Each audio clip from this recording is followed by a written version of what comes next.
السلام علیکم درنو دوستانو، امید لرم تاسو به روغ جوړ یئ. نن سبا کلیوالو جنکو هم داسې بې شرمي شروع کړې ده.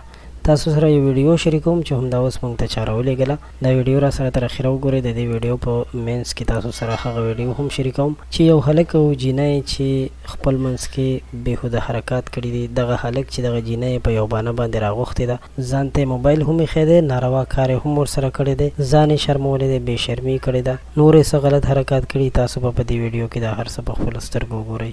قدرمنو درنو دوستانو، دا هر څه د موبایلونو د وجې کېږي. تاسو سره دا ویډیو هم شریکوم، خو اول در سره یو څو خبرې کول ضروري ګڼم چې هر مور پلار دا ویډیو ګوري چې هغوی ته ذهن ته یو داسې میسج، یو داسې پیغام لاړ شي چې په خپلو بچو باندې ډېر زیات کلک نظر وساتي.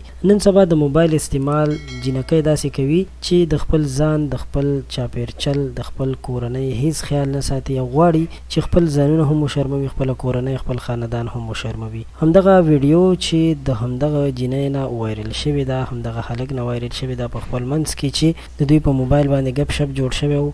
د موبایل د ګپ شپ نه پس د دوی خبره تر دې حده رسېدلې چې دوی یو بل سره ملاقات کړی، خو د ملاقات په دوران کې هم د بدبختو ځان ته موبایل هم ایښی دی چې د موبایل په ترو باندې د ځان نه ریکارډینګ هم کړی. هره بې شرمي، هره بې حیایي چې کومه کړې ده هغه په موبایل کې ریکارډ شوې ده، او د موبایل د ریکارډینګ نه پس بیا معلومه نه ده چې دا ویډیو دغه هلک سوشل میډیا ته خېجولې یا د ده نه په غلطۍ کې وایرل شوې ده. هر څه چې شوي دي، خو دغه بېهوده حرکات چې کوم دوی کړي دي هغه د خلکو مخې ته ورغلي دي چې اوس موږ تاسو سره د دغه په باره کې ځکه خبرې کوو، تاسو ته دغه پیغام درکوو چې په خپلو بچو باندې کلک نظر وساتئ. که هغوی سره موبایلونه په لاس کې وي یا بل داسې د سوشل میډیا یا د سوشل اپلیکیشن استعمال کوي، که هغه ټویټر وي یا فیسبوک، انسټاګرام یا واتس اپ، داسې هر یو اپلیکیشن چې وي چې هغوی دا استعمالوي او په دغه طریقه باندې دوی ګروپونو کې هلکانو سره ګپې شپې لګوي، نو د دې نه یې وساتئ.